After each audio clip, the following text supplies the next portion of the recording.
Lesson 24, Ajax Gotchas.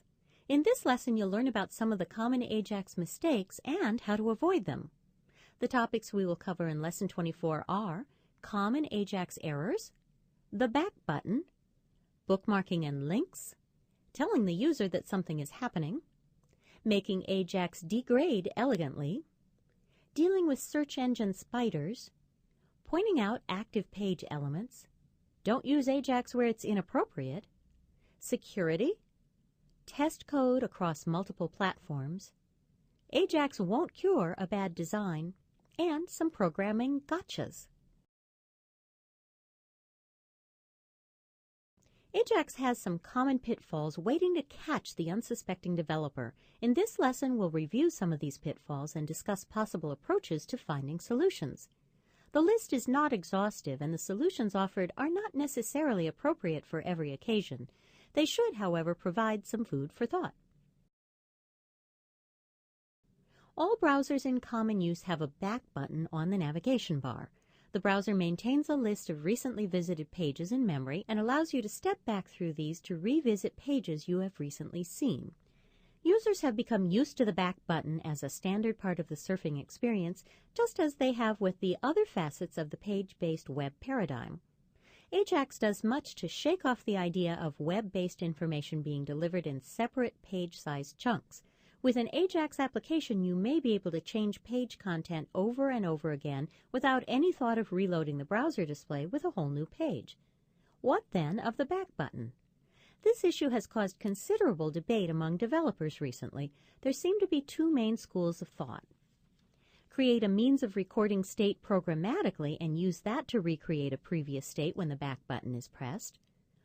Or persuade users that the back button is no longer necessary. Artificially recreating former states is certainly possible, but does add a great deal of complexity to Ajax code and is therefore somewhat the province of the braver programmer. Although the latter option sounds a bit like it's trying to avoid the issue, it does perhaps have some merit. If you use Ajax to recreate desktop-like user interfaces, it's worthy of note that desktop applications generally don't have or need a back button because the notion of separate pages never enters the user's head. This problem is not unrelated to the back button issue. When you bookmark a page, you are attempting to save a shortcut to some content. In the page-based metaphor, this is not unreasonable. Although pages can have some degree of dynamic content, being able subsequently to find the page itself usually gets us close enough to seeing what we saw on our previous visit. Ajax, however, can use the same page address for a whole application, with large quantities of dynamic content being returned from the server in accordance with the user's actions. What happens when you want to bookmark a particular screen of information and/or pass that link to a friend or colleague? Merely using the URL of the current page is unlikely to produce the results you require. Although it may be difficult to totally eradicate this problem, it may be possible to alleviate it somewhat by providing permanent links to specially chosen states of an application. This is another issue somewhat related to the change of interface style away from separate pages. The user who is already familiar with browsing web pages may have become accustomed to program activity coinciding with the loading of a new or revised page. Many Ajax applications therefore provide some consistent visual clue that activity is happening. Perhaps a stationary graphic image might be replaced by an animated version, the cursor style might change, or a pop-up message appear. The lessons in this tutorial cover the development of Ajax applications using various modern browsers. It is still possible, though, that a user might surprise you by attempting to use your application with a browser that is too old to support the necessary technologies. Alternatively, a visitor's browser may have JavaScript and/or ActiveX disabled for security or other reasons. It is unfortunate if an Ajax application should break down under these conditions. At the very least, the occurrence of obvious errors like a failure to create an instance of the XML HTTP request object should be reported to the user. If the Ajax application is so complex that it cannot be made to automatically revert to a non-Ajax mode of operation, perhaps the user can at least be redirected to a non-Ajax version of the application. Search engines gather information about websites through various means, an important one being the use of automated programs called spiders. Spiders, as their name suggests, crawl the web by reading web pages and following links, building a database of content and other relevant information about particular websites. This database, better known as an index, is queried by search engine visitors using their keywords and phrases and returns suggestions of relevant pages for them to visit. This can create a problem for highly dynamic sites which rely on user interaction rather than passive surfing to invoke the loading of new content delivered on demand by the server. The visiting spider may not have access to the content that would be loaded by dynamic means and therefore never gets to index it. The problem can be exacerbated further by the use of Ajax with its tendency to deliver even more content in still fewer pages. It would seem wise to ensure that spiders can index a static version of all relevant content somewhere on the site. Because spiders follow links embedded in pages, the provision of a hypertext linked sitemap can be a useful addition in this regard. Without careful design, it may not be apparent to users which items on the page they can click on or otherwise interface with to make something happen. It is worth trying to use a consistent style throughout an application to show which page elements cause server requests or some other dynamic activity. This is somewhat reminiscent of the way that hypertext links in HTML pages tend to be styled differently than plain text so that it's clear to a user that they perform an additional function. At the expense of a little more coding effort, instructions and information about active elements can be incorporated in tooltip-style pop-ups. This is, of course, especially important when a click on an active link can have a major effect on the state. This example shows an example of this kind of pop-up information box. As attractive as Ajax undoubtedly is for improving web interfaces, you need to accept that there are many situations where the use of Ajax detracts from the user experience instead of adding to it. This is especially true where the page-based interface metaphor is perfectly adequate for, and perhaps even of greater relevance to, the content and style of the site.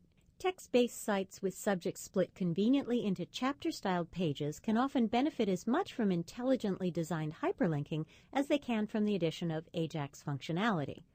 Small sites in particular may struggle to get sufficient benefit from an Ajax interface to balance the associated costs of additional code and added complexity.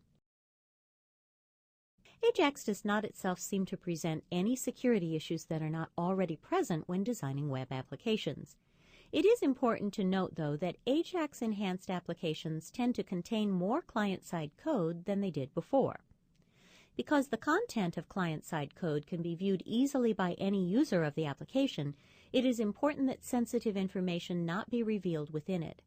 In this context, sensitive information is not limited to such things as usernames and passwords, but also includes business logic. Make the server-side scripts responsible for carrying out such issues as database connection. Validate data on the server before applying it to any important processing. We know that the various browsers behave differently in their implementation of JavaScript. The major difference in the generation of XML HTTP request object instances between Microsoft and non-Microsoft browsers is a fundamental example, but there is a host of minor differences too. The DOM in particular is handled quite differently not only between browsers but also between different versions of the same browser. CSS implementation is another area where minor differences still proliferate. Although it has always been important to test new applications on various browsers, this is perhaps more important than ever when faced with the added complexity of Ajax applications. Hopefully browsers will continue to become more standards compliant, but until then, test applications on as many different platforms and with as many different browsers as possible. All the dynamic interactivity in the world won't correct a web application with a design that is fundamentally flawed. All the tenets of good web design still apply to Ajax applications. Write for multiple browsers and validate your code. Comment and document your code well so that you can debug it later. Use small graphics wherever possible so that they load quickly. Make sure that your choices of colors, backgrounds, font sizes, and styles don't make pages difficult to read. These are probably the most common programming issues that Ajax developers bump up against at some time or other. Making repeated GET requests to the same URL can often lead to the response coming not from the server but from the browser cache. This problem seems especially significant when using Internet Explorer. Although in theory this can be cured with the use of suitable HTTP headers, in practice the cache can be stubborn. An effective way of sidestepping this problem is to add a random element to the URL to which the request is sent. The browser interprets this as a request to a different page and returns a server page rather than a cached version. Here we achieve this by adding a random number. Another approach favored by many is to add a number derived from the time, which will, of course, be different every time. Receiving a permission denied error usually means that you have fallen foul of the security measure preventing cross-domain requests from being made by an XML HTTP request object. Calls must be made to server programs existing in the same domain as the calling script. When constructing queries for GET or POST requests, remember to escape variables that could contain spaces or other non-text characters. In this code, the value ID value has been collected from a text input field on a form, so we escape it to ensure correct encoding. Ajax undoubtedly has the potential to greatly improve web interfaces. However, the paradigm change from traditional page-based interfaces to highly dynamic applications has created a few potholes for developers to step into. In this lesson, we've tried to round up a few of the better-known ones. Some of these issues have already been encountered in the other lessons in this program, whereas others will perhaps not become apparent until you start to develop real-world applications.